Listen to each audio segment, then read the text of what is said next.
Have you ever seen a murmuration? You probably have. It's a flock of hundreds, sometimes thousands of birds flying together, coordinating their movements, swarming. Birds can coordinate their flights together and move as one aerial body. Now imagine that instead of birds, those little black dots you see in the sky are drones, or unmanned aerial vehicles, otherwise known as UAVs. Fully autonomous UAVs can operate without any direct human supervision, completing missions and tasks without a remote pilot.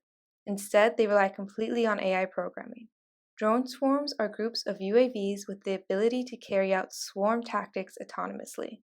In the future, that swarm of dots you see in the sky might not be birds, but rather a drone swarm tracking down a terrorist in a crowded city, surrounding criminals to stop them from escaping, disabling incoming enemy aircraft, or aiding in search and rescue operations.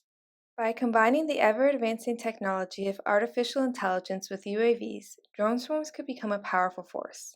Add in other technologies such as facial recognition, GPS, explosives, and database mining to help with targeting, and some experts even think they could be tomorrow's weapons of mass destruction.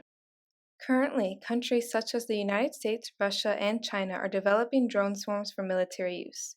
And governments are not the only ones interested.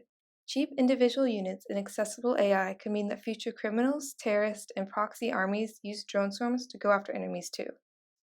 In the wrong hands, this technology could be devastating. Organizations such as the Future of Life Institute, a nonprofit in the Boston area focused on keeping AI constructive, encourage stronger regulation of AI driven weapons, international arms control measures, and even bans on lethal autonomous weapons such as drone swarms. While banning them entirely is unlikely, stronger regulation in international government agencies could go a long way in preventing the misuse of this emerging technology.